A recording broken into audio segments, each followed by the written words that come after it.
हे प्रभु, इस कलयुग में वेद विद्या रहित मनुष्य को प्रभु भक्ति किस प्रकार मिलेगी तथा उनका उद्धार कैसे होगा। इसलिए हे श्रेष्ठ मुनि, कोई ऐसा तप कहिए जिससे थोड़े समय में पुण्य प्राप्त तथा मनोवांछित फल मिले। वह कथा सुनने की हमारी इच्छा है। सर्वत ज्ञात सूत जी बोले, हे वैष्णव, आप सबने प्राणियों के हित के बारे में बहुत अच्छी बात पूछी है। अब मैं उस श्रेष्ठ व्रत को आप लोगों से कहता हूँ, जिस व्रत को लक्ष्मी नारायण ने लक्ष्मीपति श्रेष्ठ मुनि नारद जी से कहा था। सो ध्यान सुनो। एक समय योगीराज नारद जी दूसरों की हित की इच्छा से अनेक लोकों में घूमते घूमते मृत्यु लोक आ पहुंचे। यहाँ अनेक योनि में जन्मा प्राय सभी मनुष्य अपने कर्मों के द्वारा अनेक प्रकार के दुखों से पीड़ित देखकर सोचने लगे कि इस यत्न के करने से इन प्राणियों का दुखों का नाश हो सकेगा। ऐसा मन में सोचकर विष्णुलोक को गए।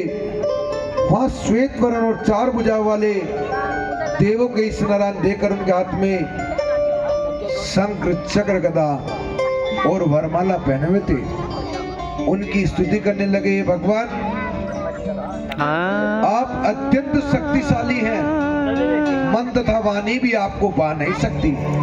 आप आदि अनंत निर्गुण है, आदि अनंत निर्गुण है, सृष्टि सब भक्तों के दुखों को नष्ट करने वाले हो। सर्वप्रथम मेरा नमस्कार। नारद जी की इस प्रकार की स्तुति सुनकर विष्णु भगवान बोले, श्रेष्ठ मुनि, आपका किस काम के लिए आगमन हुआ है, निसंकोच होकर मुझसे कहो। तब नारद मुनि बोले, मृत्युलोक में अनेक योनि में जन्मा प्राय सभी मनुष्य अपने अपने कर्मों के द्वारा अनेक प्रकार के दुखों से दुखी हो रहे हैं। हे नाथ, मुझ पर दया रखते हो तो कृपया कर बदले मनुष्य का सब दुख दूर थोड़ी सी प्रयत्न में कैसे दुख दूर हो सकते हैं। हे नारद मुनि, मनुष्य की भलाई के लिए तुमने बहुत अच्छी बात पूछी है। जिस काम के करने से मनुष्य मोह से छूट जाता है वह मैं तुमसे कहता हूँ।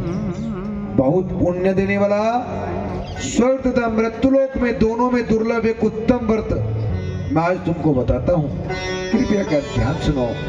श्री सत्यनारायण भगवान का व्रत है। यह अच्छी तरह विधिवत पूर्वक करने से मनुष्य आयु प्रांत में सब सुख को भोग कर अंत में मोक्ष को प्राप्त होता है। श्री भगवान के वचन सुनकर